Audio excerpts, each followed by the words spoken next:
Europe के मगरबी किनारे पर एक ऐसी सरजमीन है जिसे समंदर ने गले लगाया और तारीख ने अपनी कहानियों में हमेशा के लिए महफूज कर लिया।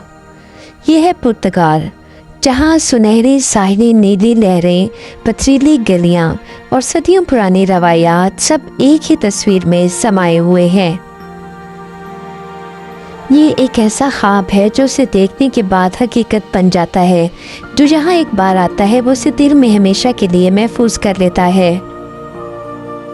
मौजूदा पुर्तगाल का इलाका कदीम ज़माने में मुख्तलिफ कबाइल का मस्कन था, जिनमें सेल्टिक कबाइल मशहूर थे। बाद में रोमी सल्तनत ने यहाँ कब्ज़ा किया और कई सदियों तक ये इलाका रोम के ज़ेर असर रहा। रोमी दौर में सड़कें, आबी निज़ाम और शहर तामीर हुए, जिनकी झलक आज भी कुछ मुकामात पर मिलती है। 711 ईस्वी में मुस्लिम फ़ौजें हिस्पानिया के साथ इस खित्ते में दाखिल हुईं और कई सदियों तक यहाँ इस्लामी हुक्मरानी रही। ये सिर्फ फतूहात का ज़माना नहीं था, ये इल्म, ज़राअत और फ़न का ज़माना था। पुर्तगाल के बागात में बहते पानी के चश्मे, अलजारों के सफ़ेद दीवारों वाले घर इसी अहद की कहानी सुनाते हैं। पुर्तगाल के जनूबी इलाकों, ख़ास तौर पर अलगार्व में इस्लामी फ़न तामीर और सकाफ़त के असरात आज भी मौजूद हैं। इसी दौर में ज़राअत, साइंस, रियाजी और फ़नून में तरक्की हुई। 12वीं सदी में अल्फांसो हेनरिकेज़ खुद को पुर्तगाल का बादशाह करार देने लगा। 1139 ईस्वी में पुर्तगाल एक आज़ाद बादशाहत के तौर पर उभरा। अगली 2 सदियों में मुसलमान हुक्मरानी का खात्मा हुआ और 1249 ईस्वी में पूरा मौजूदा पुर्तगाल मसीही हुक्मरानी में आ गया। आज इसका गालिब मज़हब रोमन कैथोलिक है। यहाँ ईस्टर और क्रिसमस बड़े जोश से मनाए जाते हैं। 15वीं और 16वीं सदी का दौर पुर्तगाल की तारीख का सबसे शानदार दौर माना जाता है। पुर्तगाली मल्लाह जैसे वास्को डे गामा, बर्तोलोम्यो डियास और फर्डिनेंड मैगलन दुनिया भर में समुद्री रास्ते दरियाफ्त करने लगे। वास्को डे गामा वो पहला यूरोपी मल्लाह था जिसने समुद्री रास्ते से यूरोप को हिंदुस्तान से जोड़ा। उसका सफ़र न सिर्फ पुर्तगाल बल्कि दुनिया की तिजारत और जोग्राफिया को हमेशा के लिए बदल गया। इस मुहिम में खौफनाक तूफ़ान, लंबे बहरी सफ़र, बीमारी और अजनबी ज़मीनों का सामना हुआ। फर्डिनेंड मैगलन अगरचे हिस्पानवी परचम तले सफ़र पर निकला, मगर वो पुर्तगाल में पैदा हुआ था। उसका बेड़ा दुनिया का पहला मुकम्मल बहरी चक्कर लगाने में कामयाब हुआ। सफ़र के दौरान बगावत, भूख, बीमारी और जानलेवा लड़ाइयों ने इस मुहिम को एक अजीम मगर ख़तरनाक दास्तान बना दिया। पुर्तगाल ने अफ्रीका, एशिया और जनूबी अमेरिका में 9 आबादियात कायम की, जिनमें ब्राज़ील सबसे बड़ी कॉलोनी थी। लिस्बन इस ज़माने में यूरोप का सबसे अमीर शहर बन गया। 1560 में स्पेन ने पुर्तगाल पर कब्ज़ा कर लिया और 60 साल के बाद पुर्तगालियों ने आज़ादी वापस हासिल की। 1822 में ब्राज़ील ने आज़ादी हासिल कर ली, जो पुर्तगाल के लिए एक बड़ा धचका था क्योंकि यह सबसे अमीर कॉलोनी थी। 1910 में बादशाहत का खात्मा हुआ और पुर्तगाल जमहूरिया बन गया। 1974 में कार्नेशियन रेवोल्यूशन के नाम से एक पुरअमन इनकलाब आया, जिससे आमरीत का खात्मा हुआ। 1986 में पुर्तगाल ने यूरोपीय यूनियन में शमूलियत हासिल की। आज का पुर्तगाल, जो यूरोप के जनूब मगरबी हिस्से में वाक़ है, इसके मशरिक़ और शुमाल में इसकी सरहद स्पेन से मिलती है, जबकि मगरिब और जनूब में अटलांटिक ओशन तक फैला हुआ है। इसकी ज़ेरे इंतज़ाम 2 बड़े जज़ायर ग्रुप हैं जो अटलांटिक में वाक़ हैं। मादीरा, जो कि सरसब्ज़ पहाड़ों और खुशगवार मौसम वाला सियाहती मुकाम है, और अज़ोरेज़ आतिशफ़शानी जज़ीरों का ग्रुप, जो कि कुदरती झीलों और सब्ज़ वादियों के लिए मशहूर है। शुमाली पुर्तगाल में सियरा एस्ट्रेला का पहाड़ी सिलसिला वाक़ है, जो मुल्क का सबसे बुलंद इलाका है। डोरो और टैगस दरिया मुल्क को काटते हुए अटलांटिक में गिरते हैं। इसका मौसम बहिरा रोम जैसा है, लेकिन साहिली इलाकों पर अटलांटिक का ज़्यादा असर महसूस होता है। शुमाल में सर्दियाँ निस्बतन ठंडी और मरतूब, जबकि जनूब में गर्म और खुश्क मौसम रहता है। जैतून, अंगूर, मकई और गंदम की काश्त यहाँ बड़े पैमाने पर होती है। दुनिया में सबसे ज़्यादा कॉड पैदा करने वाला मुल्क है। माहीगीरी ख़ास तौर पर सार्डिन मछली पुर्तगाली मईशत में अहम किरदार अदा करती है। पुर्तगाल के जोग्राफिया का जिक्र हो और उसके साहिल समंदर को भुला दिया जाए, ये मुमकिन नहीं। अलगार्वे के सुनहरी साहिल दुनिया भर में मशहूर हैं। डोरो वैली की वादियाँ अंगूर के खेतों से भरी हुई यूँ लगती हैं जैसे किसी मुसाविर ने अपनी पेंटिंग में ज़मीन को कैद कर दिया हो। और फिर अजरोस और मादीरा के जजीरों का वो जादू, जहाँ बादल ज़मीन को छूते हुए महसूस होते हैं, उनकी खूबसूरती और तिलिस्मी कैफियत को नज़रअंदाज नहीं किया जा सकता। आइए अब हम बात करते हैं पुर्तगाल के कुछ त्योहारों की, अजीबोगरीब और दिलचस्प वाक़यात के और कुछ पुरअसरार किस्सों के।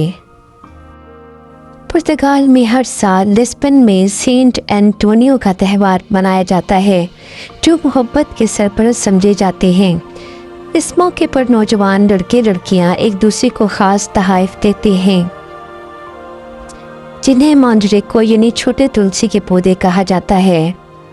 कहा जाता है कि जो जोड़ आए उस दिन एक साथ दुआ करेगा, उसकी शादी लाजमी हो जाएगी। सेंट एंटोनियो यानी सेंट एंथनी का असल नाम फर्नांडो मार्टिन्स था। उसकी नेक नामी और मोजज़ात के बाइस उसे शादियों का सरपरस्त और गुमशुदा चीज़ों का मुहाफ़िज़ जाना जाता था। ये त्यौहार मजहबी नहीं बल्कि सकाफती रंग भी लिए हुए है। इस दिन अवामी शादियों का एहतमाम किया जाता है, ग्रिल फिश बेची जाती है, रवायती मूसीकी और रक्स होता है, गलियां रंगीन बैनर से सजाई जाती हैं। शुमाली पुर्तगाल में एक पुरानी रेलवे लाइन पर एक खोज ट्रेन की कहानी मशहूर है। मुकामी लोगों का कहना है कि बाज़ रातों में पुरानी भाप वाली ट्रेन की सीटी सुनाई देती है, मगर पटरियां खाली होती हैं। इस ट्रेन को कुम्बोयो फंटास्मा यानी भूत रेल कहा जाता है। कुछ लोगों का मानना है कि ये ट्रेन किसी हादसे में हलाक होने वाले मुसाफिरों की रूहों को लेकर चलती है और हर साल इसी रात वो ट्रेन धुंध में वापस आती है। मुकामी लोगों का ये दावा है कि अगर आपने ये ट्रेन देख ली तो आप ज़िंदगी में किसी बड़े हादसे का शिकार होने वाले हैं। कुछ का कहना है कि ये एक मनहूस लोकोमोटिव है जो वक्त के दायरे में फंस चुकी है और हमेशा के लिए अपनी मंजिल तलाश कर रही है।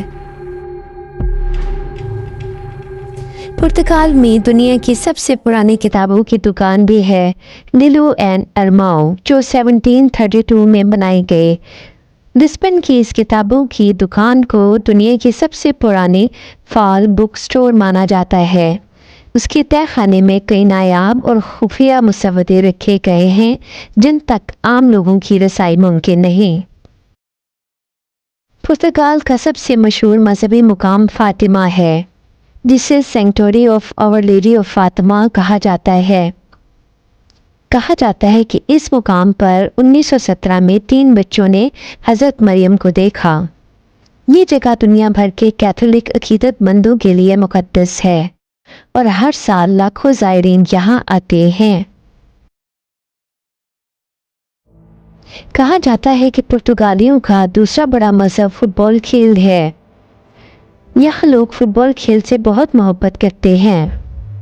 क्रिस्टियानो रोनाल्डो उनका कौमी हीरो है। फुटबॉल मैच के दौरान जहां सड़कें सुनसान हो जाती हैं क्योंकि सभी लोग टीवी पर मैच देख रहे होते हैं। पुर्तगाली लोग खाने पीने के बहुत शौकीन हैं। मछली, जैतून का तेल, रोटी और मिठाइयों के ये बड़े दिलदादा हैं। पेस्टल डी नाता, जिसे क्रीम पेस्ट्री भी कहा जाता है, यह हर जगह पर दस्तयाब है और बेहद मकबूल है। ये लोग ज़िंदगी को ज़्यादा दौड़ भाग में नहीं गुजारते। آرام سے کافی پیتے ہیں، دوستوں سے لمبی گفتگو کرتے ہیں اور شام ساحل یا پارک میں گزارتے ہیں۔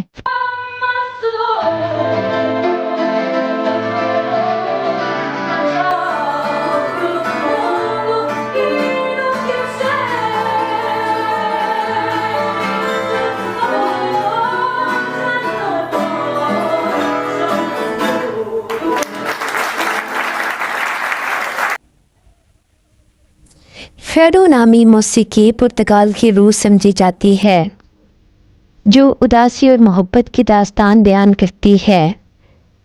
لوگ ڈانس کرتے ہیں، رنگ برنگے لباس پہنتے ہیں اور سڑکوں پر گانے بجانے کا کلچر عام ہے۔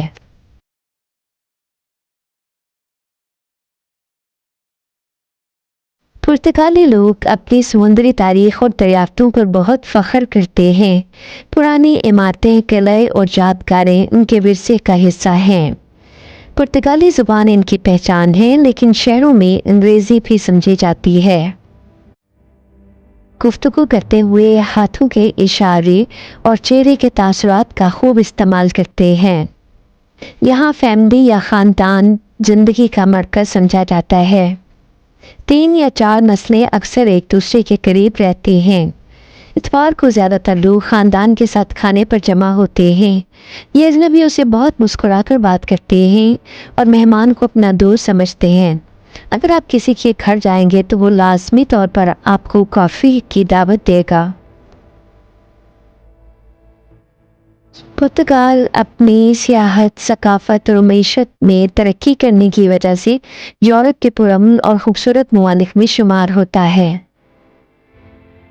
الغرض پرتگال ایک ایسا ملک ہے جہاں سمندر کی لہریں تاریخ سناتی ہیں۔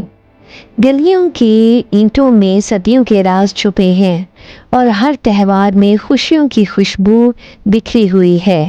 یہاں کے لوگ مناظر اور روایات میں مل کر ایک ایسی دنیا بناتے ہیں جو مسافر کے دل میں ہمیشہ کے لیے گھر کر جاتی ہے۔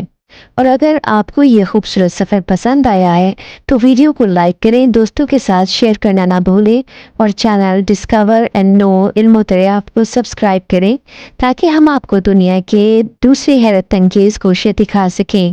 ملتے ہیں اگلی کہانی میں کسی نئے راز سے ایک نئے انداز کے ساتھ۔ اللہ حافظ۔